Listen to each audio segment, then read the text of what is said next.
every new multi-story building erected since 2001 had to have one elevator that automatically stopped at each floor. Why? Well, what's the reason? What's the point? Because some devout Jews who observe the Sabbath from Friday evening to Saturday evening do not have to push any of the buttons on the elevator, because that would be work. In a kingdom of South Pacific called Tonga, all work is forbidden on Sunday, so that's where they view the Sabbath. And any contract signed on that day is going to be viewed as invalid. In fact, the Constitution says Sunday should be kept holy as part, regardless, of their religious beliefs. Again, why? Because the nationwide observance of the Sabbath. So one group feels that the Sabbath is on a Sunday, another feels that it should be on a Saturday. So the above examples show that many people do try to follow that. But is that a Bible or a scriptural requirement? Have you ever had a discussion with someone that feels that the Sabbath is a day that should be set aside where no work should be done? I'm quite sure all of us have talked to someone about that. And the reason why is because the observance is mentioned in the Bible. But let's look at the Apostle Paul. Now, Paul, research shows that this man was well versed in the law given to Moses. In fact, he could be called a lawyer. The Apostle Paul also knew the traditions of the Pharisees. These traditions was viewed as law. And then when he became a Christian, he also knew the law of the Christ.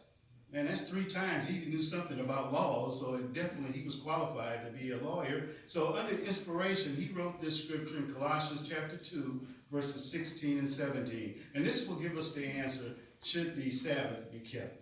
Let's read that together. It says, therefore, do not let anyone judge you about what you eat and drink, or about any observance of a festival, or of the new moon, or of a Sabbath.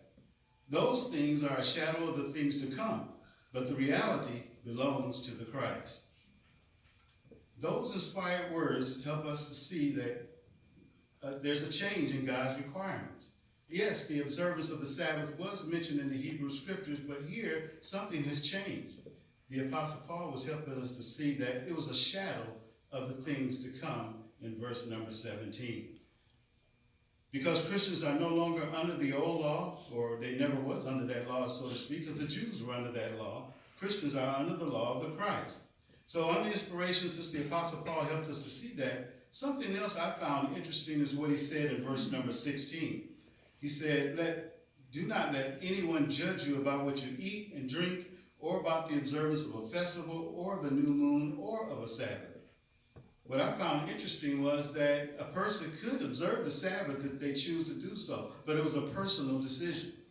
It wasn't a requirement or a law that a person had to observe in order to gain everlasting life. So we really appreciate the clarification on that. Even Jesus Christ stated that he came to fulfill the law.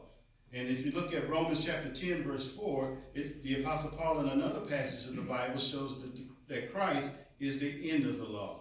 And at Matthew 5:17 is where Jesus stated that he came to fulfill the law. Now, there was an illustration in the Watchtower of 2010 that I really appreciated about a builder who fulfills a contract completing a building. And when he completes the building, does he rip up the contract or does he finish building the structure? What does that mean to fulfill that contract? Any of us who have been in a business agreement knows that after the job is done, sometimes you got to put your signature down and you say, I'm going to sign off on this now. Now you're not held under obligation under that contract anymore.